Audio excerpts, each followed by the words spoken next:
America is home to 33 million small businesses, the beating heart of communities across the country. And proof that the American dream is still alive. This is a show about those dreamers and doers and the communities they serve. Their real life stories. Their struggles and successes. Their grit, determination, and passion. And the people who fight to keep their American dream alive. I'm Alfredo Ortiz. I'm Elaine Parker. And it's time for another episode of Main Street Matters, America's small business megaphone. Hi, everyone, and welcome to another episode of Main Street Matters, America's small business megaphone. I'm Elaine Parker, the president of the Job Creators Network Foundation, and you can subscribe to the show at SalemPodcastNetwork.com or wherever you get your podcast from. Today, I can tell you that I'm so relieved to have John Carney on. John is part of the Breitbart News team, where he leads the finance and economics section, and he is here today to dive into Trump tariffs. John, thanks so much for joining us. And as we said before we came on air, I'm so glad we were scheduled for today because of everything that happened at the end of the day with the pause on the tariffs. I guess I'm here to say today's headlines are basically, I'll summarize them all for you. Trump blipped. Tell us what's happening and why. I mean, we're definitely, there's a saying that, some days go by and it feels like nothing happens. And sometimes minutes go by and it feels like days happen. And that's what we're going through right now, where I could understand people are a little whipsawed. It's been a lot to keep up.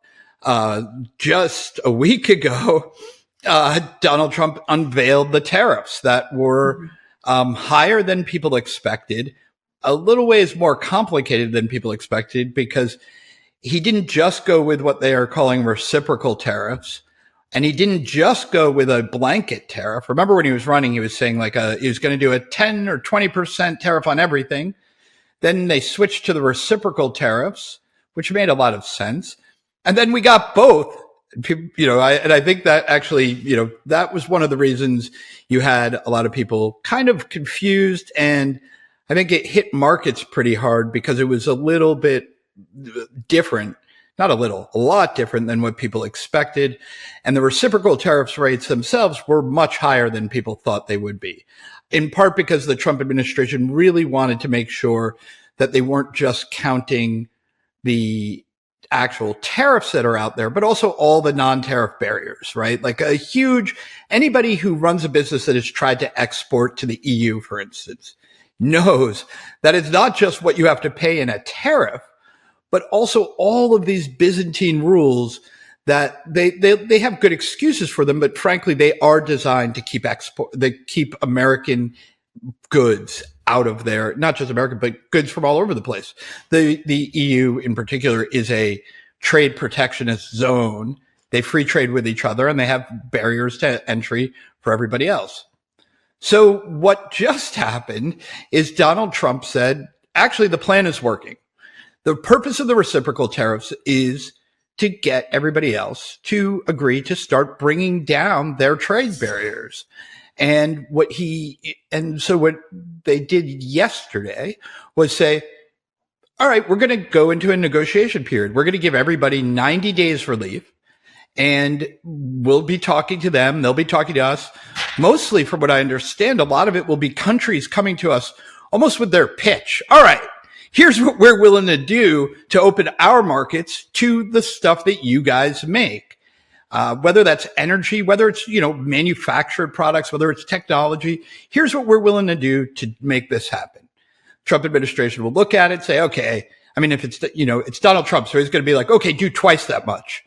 And then they're going to come back in 90 days and announce who came forth with a plausible deal. Those people will get the 10%, I call it the friends and family rate.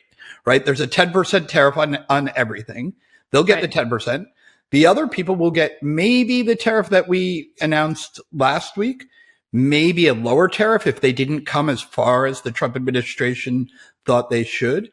I don't think it's coincidental that 90 days from the pause date is right around the 4th of July. Remember, Donald Trump announced Tariff Day last week was Liberation Day. So right. I think the 90 days is actually July 8th. That sets them up to be able to say that the next tariff day is going to be Independence Day, right? That and we're going to have very big celebrations. It'll be the 249th anniversary, I guess, of the signing of the Declaration of Independence. Not quite the 250th, but I imagine they're going to want to pitch this as hooray, another great American victory. Right around the 4th of July. So I wouldn't be surprised if that's what we see in July. So, I can't even say this is like inside DC stuff, but do you really think the American public understands reciprocal tariffs, the other trade barriers, the manipulation of the currency that China does?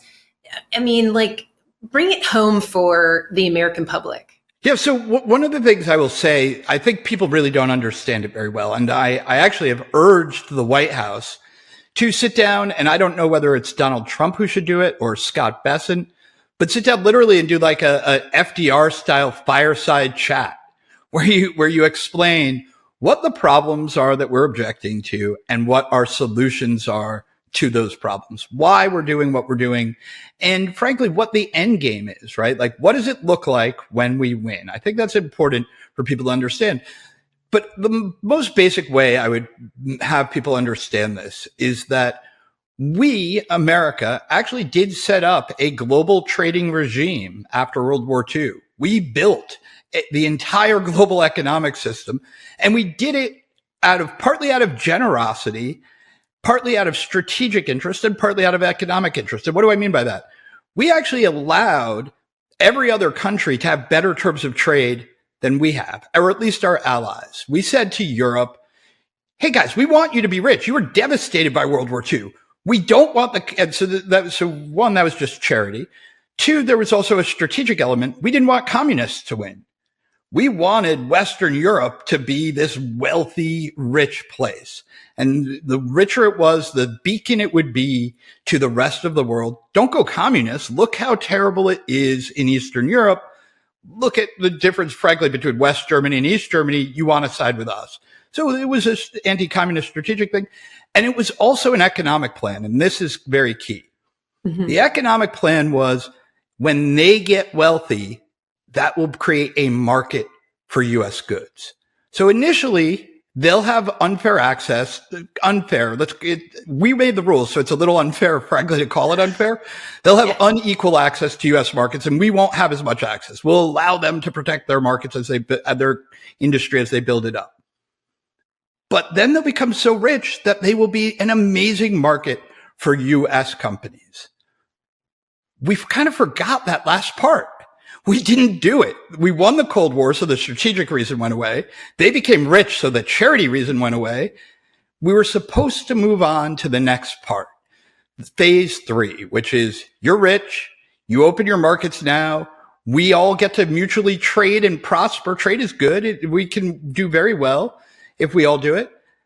But Europe decided, and frankly, many countries around the world decided, no, we like it the way it is. We don't want to change this. We want to keep having the U.S. be the consumer of last resort, the place where all excess production ends up. And we don't want to have a responsibility to open our markets. We want to protect our domestic companies, and we don't want you to do it. And for the last 20 years or so, American presidents said, yeah, we're going to keep doing that. And it was really only Donald Trump who came in and said, that's over. The time is up.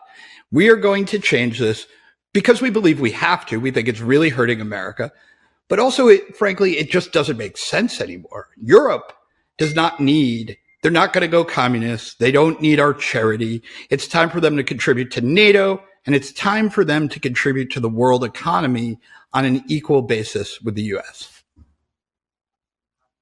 So, Trump, the headlines, all of them, Trump blinked. I mean, yes. I could argue his strategy worked. They all came to the table.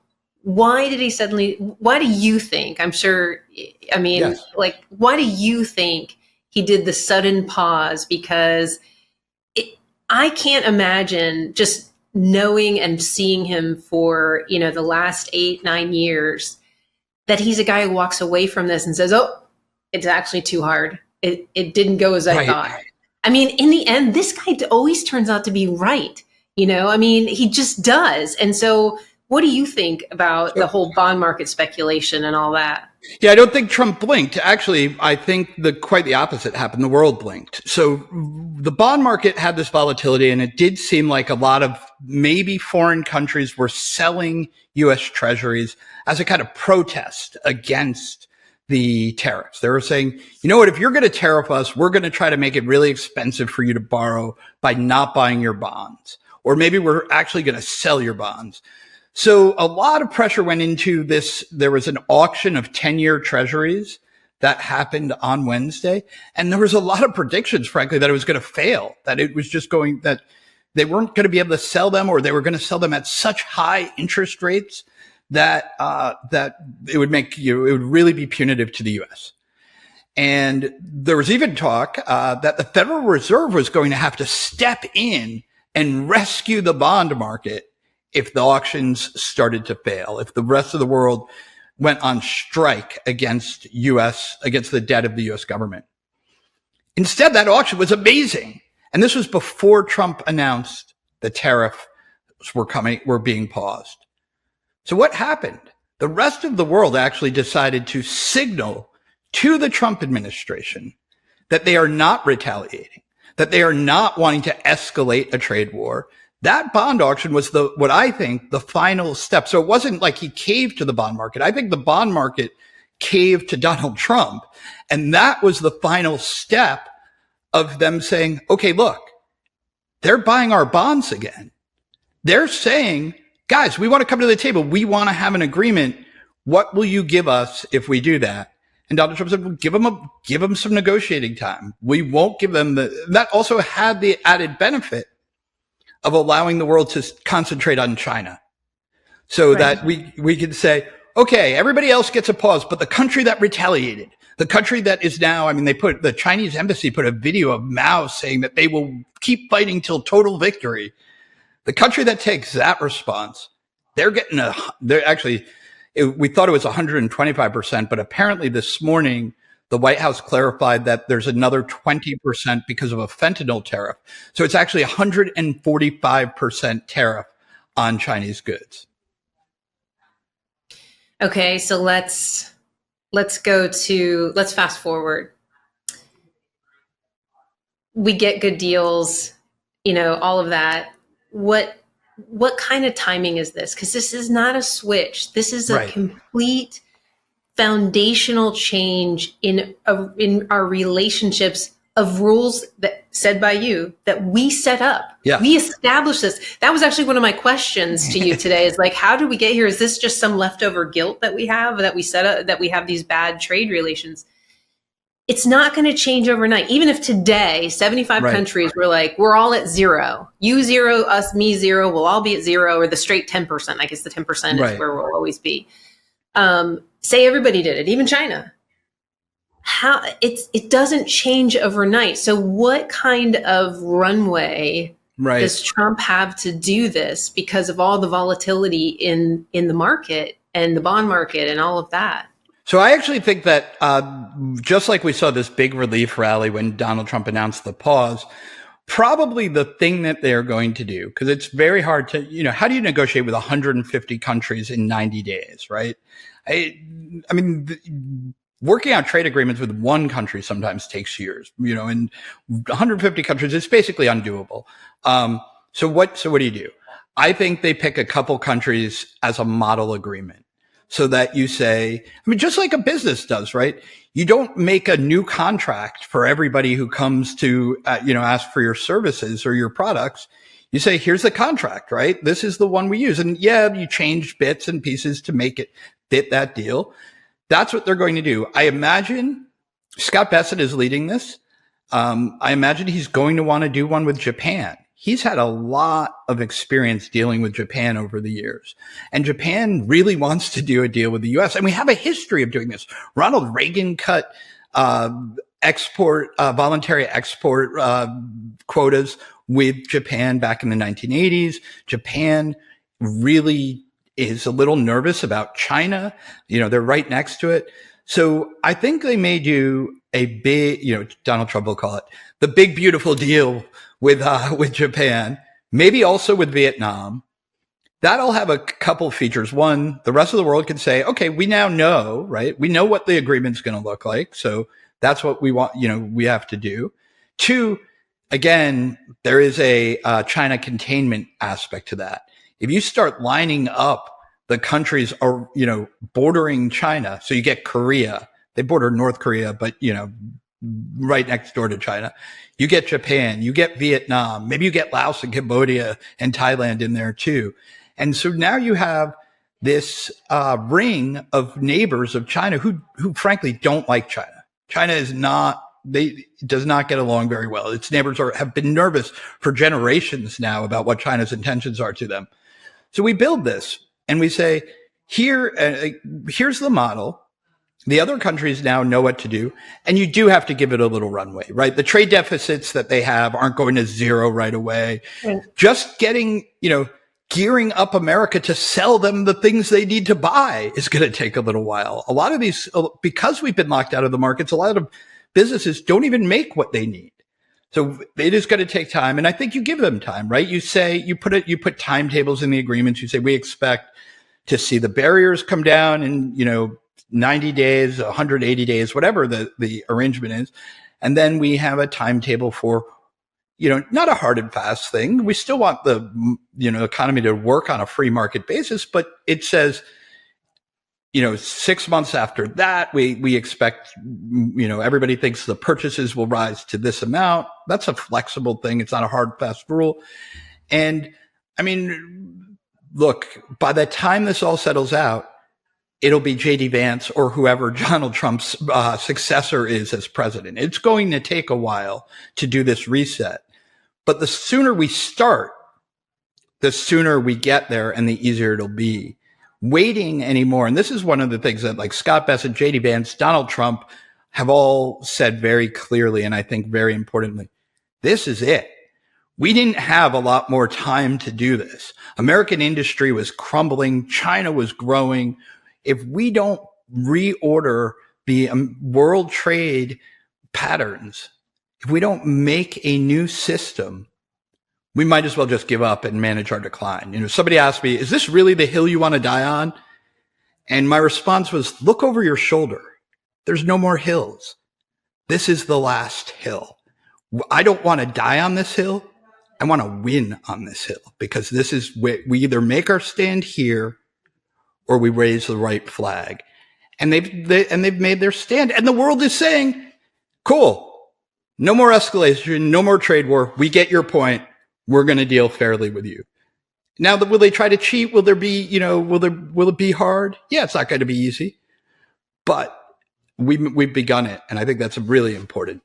Hi, everyone. I want to personally invite all of you to come to JCN's second Freedom Fighters Summit and Gala on May 1st and 2nd in beautiful Savannah, Georgia. This event is going to be a who's who of conservative political figures. Media stars like Hugh Hewitt, Sarah Carter, Trish Regan, and Mike Gallagher will be joined by political minds like Kellyanne Conway and Steve Moore, as well as Governors Glenn Youngkin from Virginia and Brian Kemp from Georgia. You'll also get to meet yours truly and Alfredo Ortiz, the hosts of Main Street Matters, and many of our past guests. There'll be great entertainment too, from the comedy legend of Rob Schneider to music by country superstar Lee Greenwood. There's a limited number of seats, so reserve your spot today. Go to jcn2025summit.com and use promo code JCN2025 BOGO50 to get a second ticket at 50% off.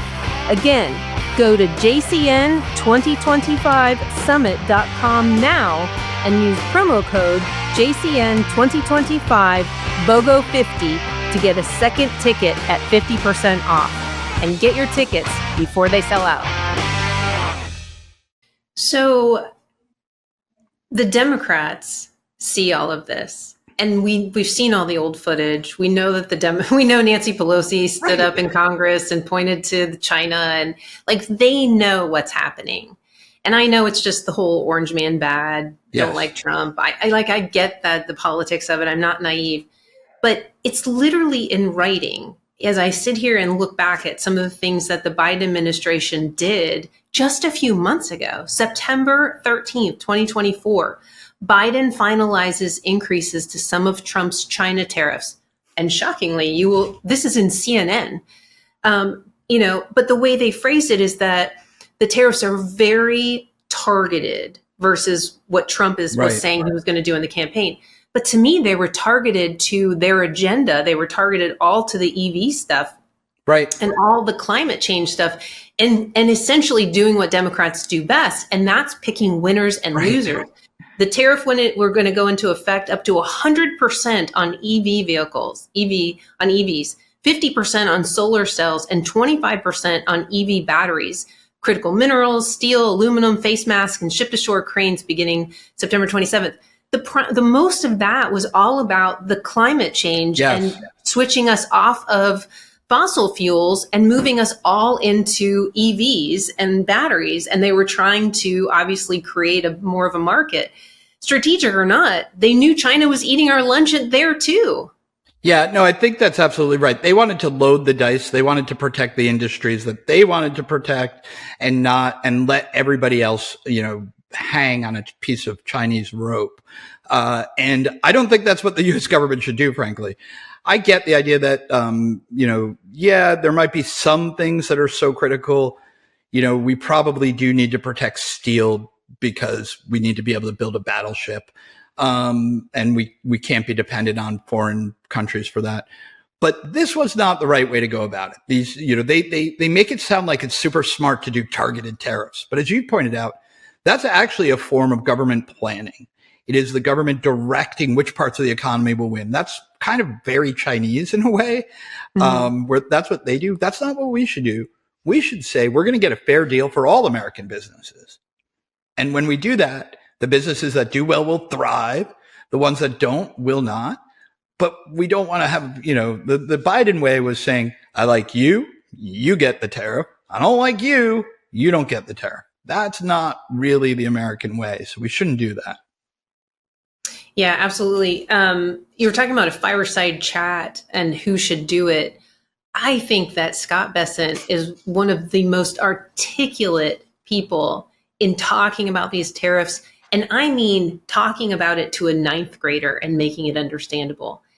I mean, he did a podcast in the last week or 10 days that was fantastic with Tucker Carlson.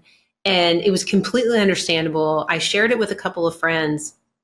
And the thing that one of them came back and said, I can totally relate to this, is when he said, look, the top 10% own 88% of the stock market. Top 10% of income owners. Right. The next 40% owns the rest of it. And the bottom 50% has debt. And here's all the goals. Here's what we're trying to do with these tariffs is turn that so that people can pay their bills. And we bring jobs back and we have manufacturing here in the country. That is the one thing. She's not political. She's not like into, playing the stock market. She's just a middle-class person. And she totally locked on to everything he said that she could relate to. And it was amazing. Bessent is you're right, a spectacular spokesman for the economic agenda of the Trump administration.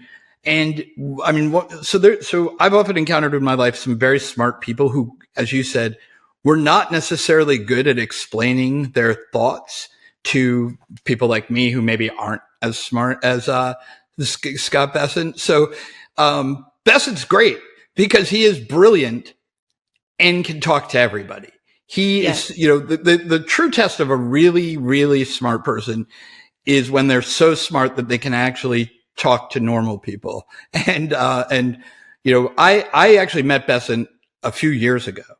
I got introduced to him through some mutual friends who said, you got to meet this guy.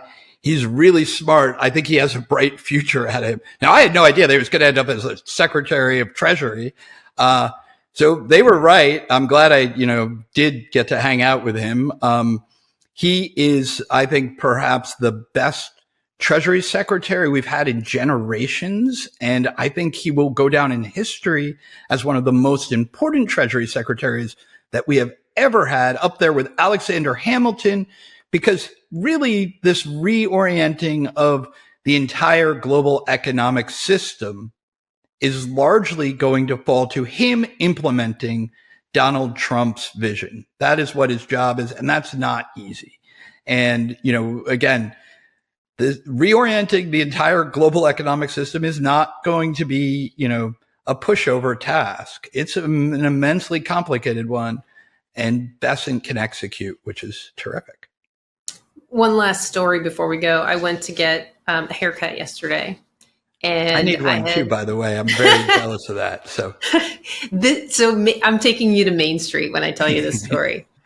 So I had done another podcast yesterday with a small manufacturer who could give me the bird's eye view of what she's seeing on the tariffs and why she thinks they're good, even though right now there's some turmoil. She believes in the strategy. So I get to the hairdresser and she says, "Oh, how's your day going?" And she sees, I've kind of all made up from the podcast. And she was like, "Oh, what'd you talk about today?" And I said, "I thought tariffs and the Tax Cuts and Jobs Act and extending them." She's like, "Oh yeah, scary stuff." And I said, "Yeah." And she goes, "It's like a reset. We have to reset things." And I thought, wow, that's absolutely right. You're 100% right. And she's like, "We have to. I mean, it has to be a reset. And it's hard to reset things and kind of start over. Think about when you get the screen on your computer and you got to, shut it down and you keep on pushing all the Control Alt Delete and it won't shut down and it won't shut down. It's not always easy to do that reset, but it's really important." So I was on True Main Street yesterday, and that's what my hairdresser said to me. I had a very similar conversation with an electrician recently. I didn't know his politics at all. We're, hanging out. He, asked what I do. And I said, I'm the economics editor of Breitbart. And I said, well, what have you been writing about lately? So I was like, well, a lot of this tariff stuff. And he was like, oh yeah. He's like, I think it's going to make a lot of stuff I buy more expensive. But he said, we need to get a fair shake around the globe. I was like, that actually made me feel really good because he got it. He actually, this was right after the tariff pause announcement. And one of the things he said was, we need to, he was like, we're being very fair. He's like, this is not aggressive. We're not attacking anyone. What we're doing is saying, come into the table. If you're reasonable, we'll deal with you. And if you're not, then we're going to have a problem. And so I think you're right. When, people are getting the message, and I think it's going to resonate. I've even seen, by the way, that Democrats are starting to rethink their, Trump derangement syndrome opposition to tariffs. Because look, if you look at polls, like 80% of Democrats right now oppose tariffs. But they know that's not right. They know that, Joe Biden actually kept the tariffs in place because we needed them, and because they're an important part of responding to Chinese predatory mercantilism. So, yeah, they'll tell pollsters, no, I hate tariffs because Donald Trump is tariff man now. But there's smarter people. Gretchen Whitmer, for instance, recently gave a speech where she said, we've got to have a smarter approach to tariffs. We can't be these people who are like, no, we should have the Chinese economic system. We got to side with America. So that's a good sign. I want two parties that actually are reasonable about the economy. It shouldn't just be the Republicans. And then we can have really healthy debates about what level of tariffs are right and how to respond to things. Should we have a 10% tariff to get, as the baseline? Should it be 12? Should it be 8? Should it be 5? That would be a much healthier debate rather than this, screaming, oh no, Trump's going to destroy the economy. Right. He's not. And I think we're getting there, which fills me with hope. Yeah, for sure. You write a great newsletter for Breitbart. Can you tell our audience where they can go and sign up for it? Absolutely. It's called Breitbart Business Digest. It's totally free. Comes out every day except when there's like a bank holiday. I take the day off if the market closes. So, but every day, and you get, not just find out what's going on, but why it's going on and what this means for the future. So what happens next? If you go to Breitbart.com, there's a little tab called newsletters. Click on that. Whole bunch of newsletters. You should subscribe to them all because they're all written by my friends and they're all brilliant. But the Breitbart Business Digest is really sort of my baby. It's where I put the deepest thinking of what we're doing, and what Larry Kudlow has said that it's a must read. It's read by everybody in the White House. So if you want to see what they're thinking about economics, read the Breitbart Business Digest because they're reading it in the White House on Capitol Hill. And frankly, I think it's a pretty good product. I write it though. So, I'm a little biased. I think it's a great product. I recommend people getting it too. So actually, your recent headline on tariffs is why I said we have to have him on. So I'm sure your next headline on how things are going with the 90-day pause. Oh, yeah. I'll have one of your headlines. I'll have John call you again and have you on. But John, thanks so much for coming on and talking, real about these tariffs and helping myself and our audience understand them better. And thank you all for taking the time to tune in to Main Street Matters, America's small business megaphone. Main Street Matters is part of the Salem Podcast Network, and new episodes debut every Wednesday and Friday. You can subscribe to the show at salempodcastnetwork.com or wherever you get your podcast from. And we'll be back soon with another episode. Bye for now.